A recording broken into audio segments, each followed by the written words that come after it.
최근 문제가 되고 있는 소아 비만. 도내 청소년들의 비만율은 전국 최고 수준이다. 약 80%가 성인 비만으로 이어지고 있는 상황. 소아 비만의 문제점 중 하나는 성조숙증으로도 이어진다는 데 있다. 소아 비만과 일찍 찾아온 성장은 우리 아이들에게 정서적 혼란과 심리적 고통을 안겨주는데, 톡톡TV 닥터 오늘 이 시간에는 하이키 한의원 제주점 진승현 원장과 함께 우리 아이 성장의 방해물인 소아 비만과 성조숙증에 대해 알아본다. 도민의 건강을 최우선으로 생각합니다. 톡톡TV 닥터 시작하겠습니다. 안녕하세요. 박세영입니다. 비만은 만병의 근원이라고 합니다. 그런데 최근에는 어른 비만뿐만 아니라 소아 비만도 문제가 되고 있죠. 그뿐만이 아니고 일찍 찾아온 사춘기 때문에 우리 부모님들 고민이 상당하다고 합니다. 빨리 찾아온 성장이요, 이거 뭐 좋은 게 아니라고 합니다. 우리 아이들 병들게 한다고 해서 좀 충격적입니다. 네, 그렇습니다. 그래서 오늘 톡톡TV 닥터에서는요, 우리 아이들의 성장에 큰 방해물인 소아비만과 성조숙증에 대해서 알아보려고 합니다. 오늘 함께해 주실 분은요, 하이키 한의원 제주점 진승현 원장님 모셨습니다. 원장님 안녕하세요. 네, 안녕하세요. 진승현입니다. 요즘 아이들 우리 때와는 많이 다르죠. 키도 훨씬 크고 감정적인 부분도 훨씬 빠르고 간혹 부모님들을 당혹하게 하는 경우도 많을 겁니다. 그만큼 이 세상이 많이 변했다는 거겠죠. 그런데 가장 큰 문제는 아이들의 내면보다 외모가 더 빨리 자란다는 건데요. 그리고 키만 자라는 것이면 큰 문제가 없을 텐데 몸무게 또한 같이 늘고 그로 인해 어른으로 가는 발걸음도 빨라졌습니다. 소아 비만, 청소년 비만율은 심각한 수준입니다. 6명 중 1명이 과체중이거나 비만이라고 조사되었는데요. 비만은 세계보건기구가 21세기 신종 전염병으로 분류할 정도입니다. 또 소아 비만에 따른 질환 중 하나인 성조숙증 역시 그 증가율이 뚜렷한데요. 2006년부터 2014년까지 무려 1100%, 약 11배가 증가했음을 알 수 있습니다. 그리고 2009년부터 2013년까지의 통계에 의하면 성조숙증 증가율이 서울에서는 3배인 반면 제주도는 22배나 증가한 것으로 나타났습니다. 그만큼 아이들의 성조숙증은 우리 어른들이 생각하는 것보다 훨씬 심각하고 빠릅니다. 그런데 우리는 어느 정도 아이들에게 신경을 쓰고 있을까요? 음식의 종류는 많아졌지만 음식의 질은 어떤가요?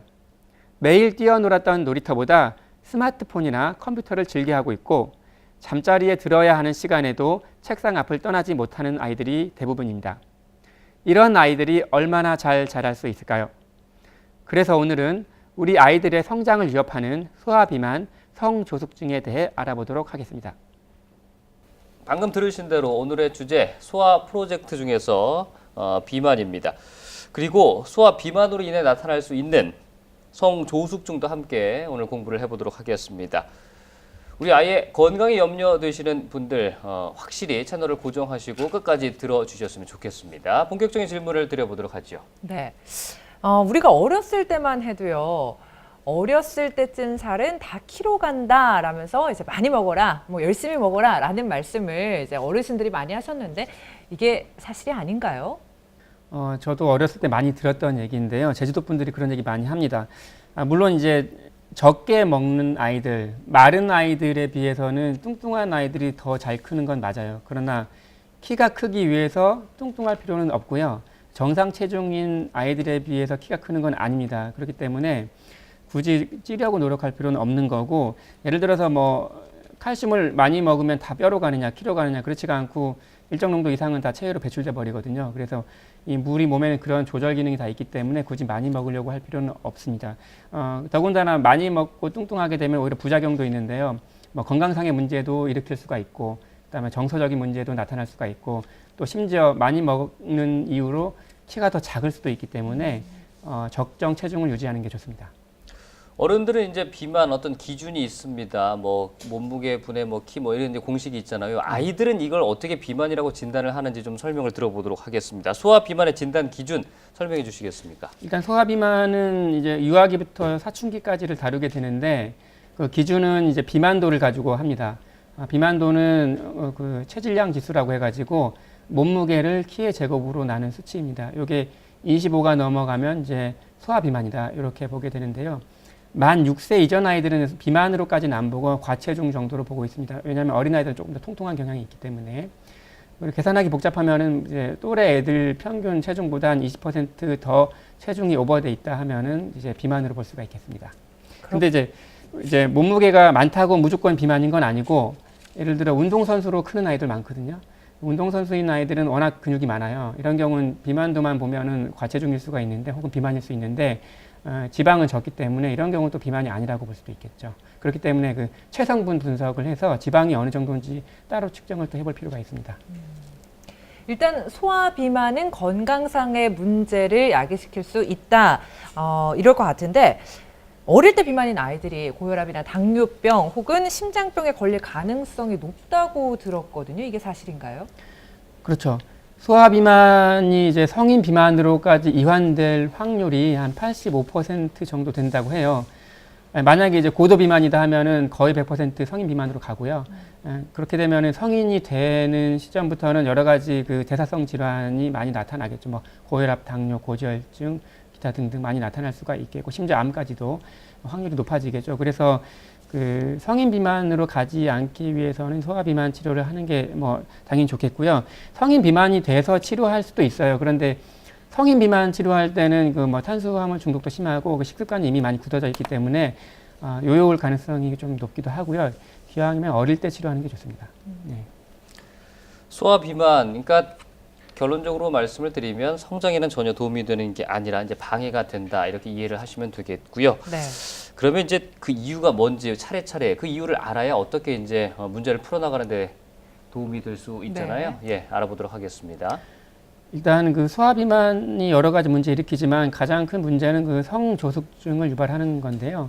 문제는 지방이죠. 예, 지방이 많으면 그 지방세포에서 이제 렙틴 호르몬이라고 이런 호르몬을 많이 분비하고, 이게 쌓이다 보면은 뇌를 자극해서 여성 호르몬 등 그 성호르몬을 많이 만들라고 명령을 내리게 돼요. 그래서 시기가 아직 도래하지 않았는데 성호르몬이 계속 만들어지는 거죠. 그렇게 해서 이제 성조숙증이 오는 거고, 그렇게 되면 최종치가 작게 되겠죠. 일찍 성장판이 닫혀버리니까. 그래서 일찍 성성숙이 되는 거는 이제 키 성장에는 방해가 됩니다. 그리고 이제 뚱뚱한 아이들은 뭐 간혹 이제 간 수치가 높게 나오는 경우가 있어요. 지방이 많다 보니까. 그래서 이제 간 수치가 높으면 간이 안 좋잖아요. 그렇게 되면 그 성호르몬 대사가 잘 안 돼가지고 성호르몬 수치가 이제 높게 돼요. 그렇게 되면 또 성조숙증을 유발할 수 있기 때문에 여러 가지로 이제 그 소아 비만은 치료를 해야 되겠죠. 예. 그리고 이 소아 비만이 정서상의 문제도 일으킨다고 들었거든요. 일단은 뚱뚱한 아이들은 좀 그렇게 활기찬 아이들이 많지가 않고 좀 조용하고 심지어 좀 우울한 아이도 많아요. 왜냐하면 이제 또래 아이들하고 비교를 많이 하게 되거든요. 외모가 좀 아무래도 그렇다 보니까 좀 더 우울하고 이제 오히려 집에서 많이 생활하는 경우가 많고, 그러다 보면 또 먹게 되고 이런 악순환이 반복되기 때문에 그 정서상 문제가 또 계속 연이어서 이어지거든요. 그래서 살을 빼는 게 좋겠죠. 네. 어쨌든 뭐 질환이라고 보면 되겠습니다. 이제 한창 자랄 나이인데요. 이제 딜레마가 오는 게 이런 거죠. 부모님 입장에서는 그렇다고 이제 안 먹일 수도 없고, 네. 아이가 배고파하면 뭐라도 좀 먹이고 싶은데 이렇게 비만 질환까지 고려한, 성장까지 고려한 좋은 이제 식이 조절 방법, 이런 게 중요할 것 같습니다. 이 부분 좀 설명해 주시죠. 그 치료를 하는 입장에서도 성인 비만보다는 소아 비만이 훨씬 신경 쓰여요. 왜냐하면 먹는 걸 줄여버리면은 뭐 이제 소아 비만은 치료가 되겠지만 또 키 크는 게 또 방해가 되는 수가 있거든요. 그래서 그 치료를 할 때는 성장에 도움이 되는 걸 항상 고려하면서 이제 처방을 하는데, 집에서도 이제 음식을 해주실 때는 무조건 먹는 양을 줄일 게 아니고 성장에 도움되는 건 그대로 유지하거나 또 많이 먹이고, 방해가 되는 음식들을 좀 줄여나가는 그런 전략이 필요하겠습니다. 네, 그렇다면 소아 비만이 우려되는 우리 아이들을 위해서 이 어렸을 때 소아 청소년기에 꼭 먹어야 하는 음식, 또 먹지 말아야 하는 음식은 뭐가 있는지 한번 살펴보도록 하겠습니다. 한눈에 정리해서 판넬로 저희들이 준비해봤습니다. 함께 보시죠. 성장에 도움이 되는 음식 알아보도록 하겠습니다. 첫 번째는 흰 쌀밥. 이게 도움이 되는 건가요? 물음표가 있어요. 네. 그 백미를 많이 먹이시는데 기왕이면 현미를 먹이거나 잡곡밥을 먹이는 게 낫죠. 흰밥, 그 백미는 탄수화물 위주고 소화가 금방 되거든요. 그런 것보다는 이제 소화도 천천히 되고 또 여러 가지 무기질도 풍부하고 영양도 풍부한 현미나 잡곡밥을 먹이는 게 더 낫습니다. 그렇군요. 성장에 도움이 되는 음식 두 번째 보겠습니다. 등푸른 생선, 고등어. 이건 도움이 될 것 같은데 어떻습니까? 예, 그 단백질이 풍부한데 물론 이 고기는 뭐 생선만 있는 게 아니고 뭐 붉은 고기라고 해가지고 돼지고기나 소고기 이런 것도 있지만 그런 붉은 고기보다는 생선이 키 성장에는 더 도움이 됩니다. 그렇군요. 다음 보겠습니다. 아이들이 좋아하는 돈가스. 성장에 도움이 됩니까? 일단은 그 뭐 돈가스가 뭐 돼지 돈가스도 있고 생선 돈가스도 있겠는데 그 이 식재료를 튀기거나 태우는 것보다는 삶아서 먹이는 게 좋거든요. 돼지고기도 그렇고 생선도 그렇고 삶아서 먹어야 지방도 좀 빠져나가고 또 그 유해 성분도 많이 추출이 되고 더군다나 이제 태우는 과정에서 또 안 좋은 물질도 많이 생기기 때문에 기왕이면 삶아서 먹이는 게 좋습니다. 네 번째 보겠습니다. 식이섬유가 많은 다시마, 미역 어떻나요? 이런 건 무조건 좋죠, 뭐. 안 그렇습니까? 그렇죠. 예. 해조류는 뭐 식이섬유도 풍부해서 아이들 장 건강에 좋거든요. 그렇게 되면 뭐 좋은 음식을 먹으면 흡수가 잘 되겠죠. 그렇기도 하고 뭐 칼슘도 많이 들어 있어요. 그래서 해조류는 많이 먹이라고 하고 있습니다. 네, 다섯 번째 보겠습니다. 초록채소, 브로콜리. 이것도 도움이 될 것 같은데요. 무조건 어떻습니까? 좋아요. 네. 이 브로콜리나 뭐 배추, 무 이런 걸 십자화과 식물이라고 하는데 이런 거는 물론 당연히 식이섬유도 풍부한데 그 성호르몬을 좀 억제해주는 효능이 있다고 논문에 많이 나와요. 그래가지고 그런 게 걱정이 되는 부모님은 이런 채소를 항상 식단 위에 올려놓으면 도움이 될 겁니다. 문제는 아이들이 잘 먹기 싫어한다는 게 있는 거죠. 네. 예. 요즘 맛있게 하면 좋을 텐데 아이들 입맛에는 좀 쓸 수밖에 없잖아요. 그렇죠? 예. 자, 다음 보겠습니다. 보겠습니다. 유제품의 대표식품 우유 어떻나요? 그 우유는 뭐 먹어도 좋다, 먹으면 안 좋다, 뭐 요새도 막 논란이 많지만 제가 경험해 본 바로는 먹는 아이들이 성장에 도움이 되는데 그 비만한 아이들은 아무래도 저지방으로 먹이는 게 낫겠죠. 저지방 우유도 참고를 해주시기 바라겠습니다. 네. 마지막 보겠습니다. 겨울철 대표 과일 감귤. 감귤뿐만 아니라 이제 과일은 기본적으로 여러 가지 비타민이 들어 있는데 그 비타민별로 다 이제 성장에 도움되는 이유가 다 나와 있어요. 그래서 과일은 뭐 많이 먹어도 좋은데 다만 이제 맛있는 이 과일들 보면 당분도 높거든요. 그래서 그런 경우는 너무 많이 먹을 건 아니고 좀 적당히 먹는 게 좋겠습니다.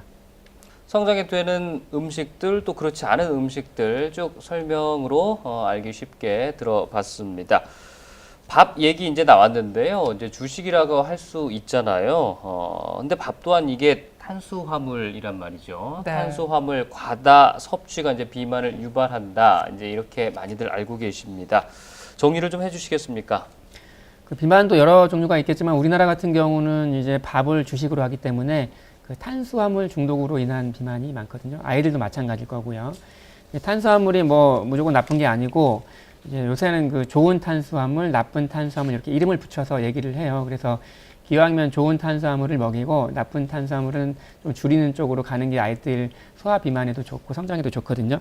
좋은 탄수화물이라는 거는 좀 소화가 걸리는데 시간이 오래 걸리는 그런 복합 탄수화물 위주로 된 거를 말하고 나쁜 탄수화물은 설탕과 같은 가공식품 이렇게 단맛이 많이 나는 그런 것들은 이제 소화가 금방 돼버려서 안 좋거든요. 그래서 둘로 나누게 됩니다.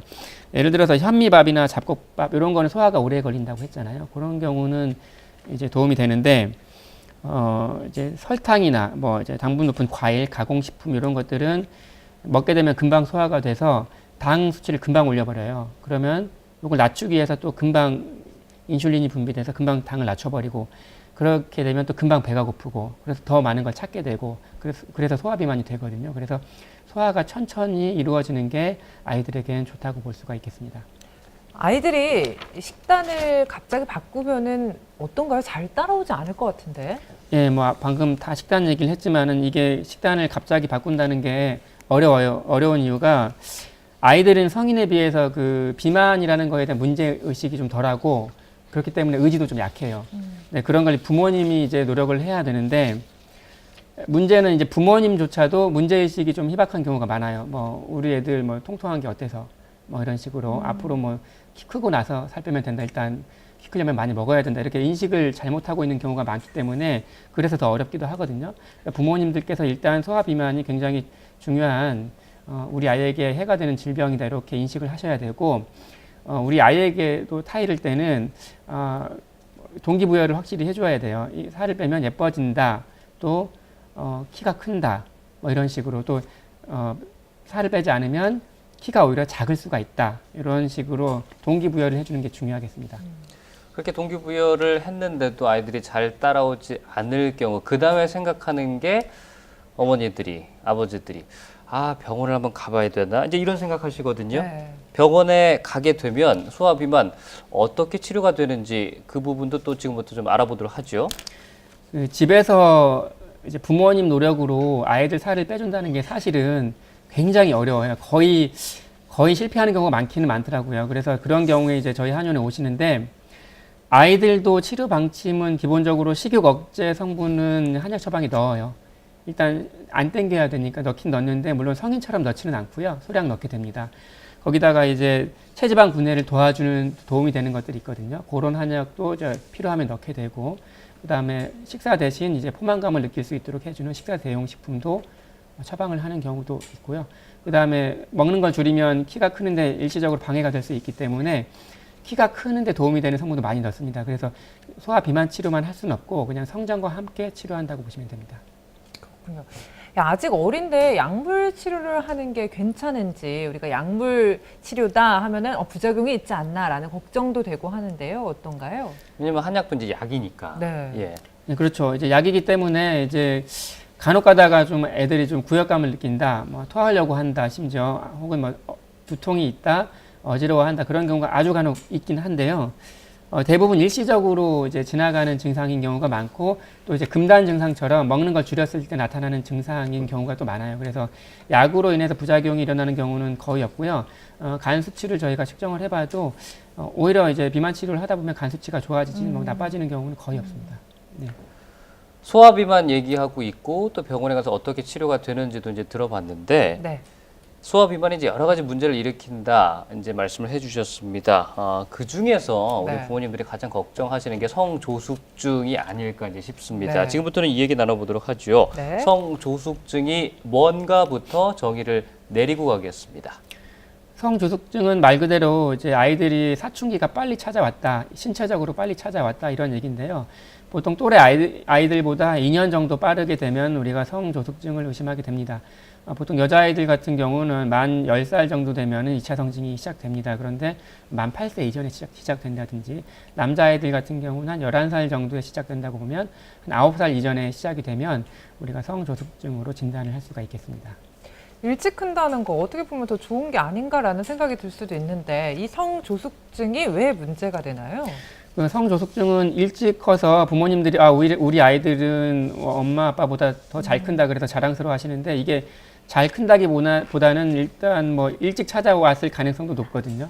그렇게 되면은 일찍 찾아와서 일단 키가 큰데 일찍 성장판이 닫혀버려요. 그래서 키 크는 시간이 오히려 짧아져 버리기 때문에 이런 경우 최종 키는 더 작게 되는 거죠. 그래서 성조숙증에 뭐 여러 가지 문제가 있을 수 있어요. 예를 들어 뭐 초경이 빨리 오면 여자애들 같은 경우 심리적으로 불안하고 우울해하는 경우도 있거든요. 뭐 그런 경우도 있지만 가장 큰 문제는 최종 키가 작게 된다는 거죠.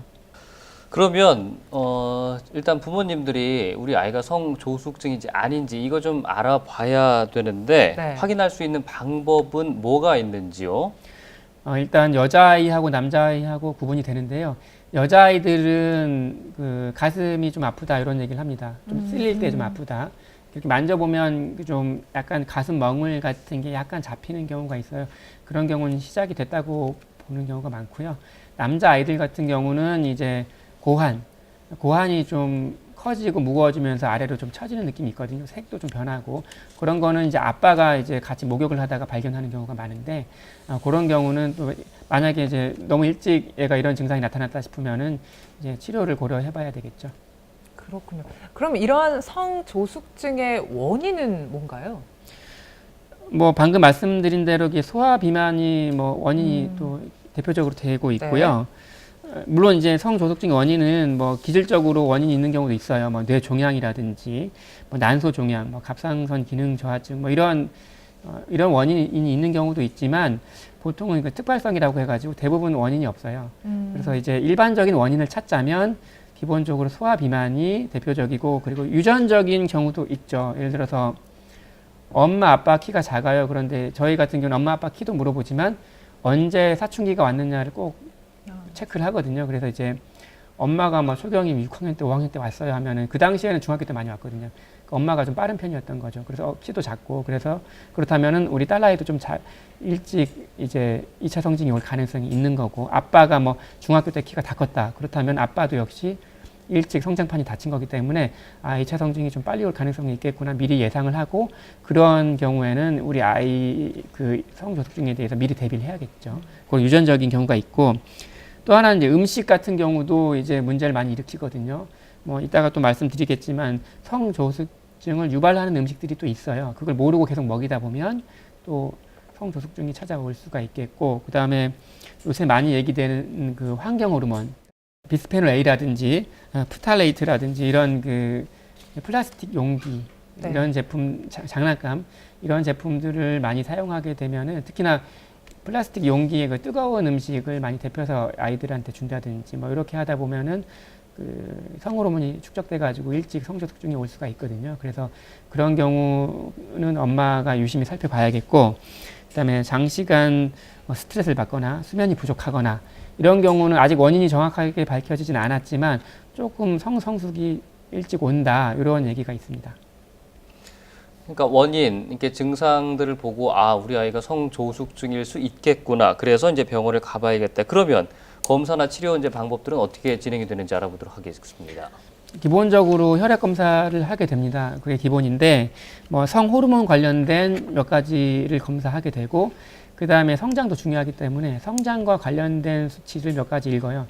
그것만 하는 건 아니고 이제 아까 간 문제도 말씀하셨는데 이제 간에 문제가 없는지 그 간 수치도 보게 되고요. 그 다음에 뭐 그 알러지는 없는지 이런 것도 보게 되고 그 다음에 혈액 검사뿐만 아니고 이제 체지방이 중요하니까 우리 아이 몸속에 지방의 비율은 어느 정도인지 체성분 분석을 통해서 측정을 하기도 하고 기타 뭐 스트레스는 없는지 스트레스 검사를 하기도 합니다.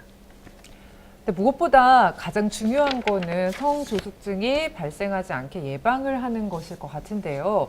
성조숙증을 예방하기 위해서는 어떤 노력이 필요할까요? 뭐 아까 말씀하신 식습관이 가장 중요할 것 같다는 생각이 들긴 하는데. 네, 일단은 그 소화 비만인 경우는 성조숙증이 유발될 수 있기 때문에 아까 소화 비만에 좋은 음식을 말씀드렸기 때문에 참고하시면 좋겠고요. 네. 그다음에 성조숙증을 유발하는 음식도 있어요. 예를 들어서 가장 대표적인 게 그 콩 제품이거든요.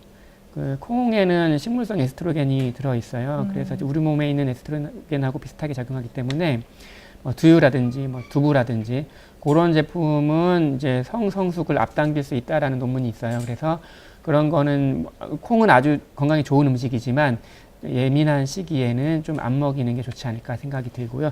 그 외에도 이제 뭐 콜레스테롤 같은 경우도 성호르몬을 만들어내는 물질이기 때문에 그런 함량이 높은 뭐 홍합이나 전복 같은 해산물, 새우, 굴 이런 것도 좀 조심하는 게 좋겠고요.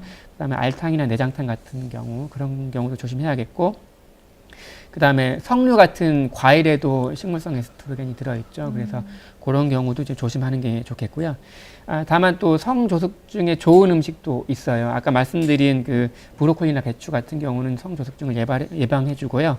그다음에 뭐 블루베리라든지 뭐 양파, 마늘, 뭐 오메가3 이런 거는 또 그 성호르몬을 좀 억제하는 기능이 있기 때문에 그런 경우는 많이 챙겨주시면 좋습니다. 등푸른 생선, 고등어 같은 거 어떻습니까? 그런 경우도 단백질이 많고 오메가3가 들어있는 경우가 많아서 그런 경우 도움이 되겠죠. 예. 그리고 또 빼놓을 수 없는 게 운동일 것 같아요. 요즘 우리 어린 친구들 보면은 숨쉬기 운동만 하는 경우가 참 많은데 어떤 운동을 하면은 또 도움이 되는지도 알려주시죠. 그 운동은 그 소화 비만 치료에도 도움이 돼요. 일단은 뭐 소화 비만 치료의 기본은 식이 조절이지만 뭐 예를 들어 많이 찌지 않았다, 3kg에서 5kg 정도 쪘다 하면은 운동으로 빼도 되거든요. 그래서 그런 의미도 있고 또 운동은 또 성장판도 자극을 해주고요. 그 다음에 성장 호르몬 유발도 해요. 그렇기 때문에 운동이 성장에도 도움이 됩니다. 그래서 기왕이면 많이 뛰는 운동이 좋아요. 축구나 농구, 배구, 테니스, 달리기, 줄넘기 이렇게 많이 뛰게 되면 체지방 분해도 되지만 성장판 자체가 물리적으로 자극이 되고 또 이렇게 근육 운동을 또 많이 하게 되면 보통 성장 호르몬이 밤에 나온다 하지만 운동할 때 또 잠깐 나오거든요. 그래서 이제 근육 운동이 많은 이런 뛰는 운동이 도움이 되고요. 수영 같은 경우가 또 근육 운동이 많이 되기 때문에 그런 경우도 도움이 됩니다. 자, 소화 비만 그리고 성조숙증 함께 공부를 해봤습니다. 전체적인 정리의 말씀을 좀 부탁을 드리겠습니다. 그 소화 비만에 대해서 우리 제주도 부모님들이 특히나 관대한 경우가 많아요. 우리 딸아이가 뚱뚱하다, 우리 아들이 뚱뚱하다 그래도 잘 먹으면 다 키로 간다고, 살은 뭐 나중에 빼도 되니까 무조건 먹으라고 이런 경우가 많은데 그건 굉장히 잘못된 상식이고요. 그런 생각을 가지시다 보면 우리 아이를 망치게 될 거라고 저는 생각을 하거든요. 소화 비만은 질병이라는 인식을 확실히 가지고 계셔야 됩니다.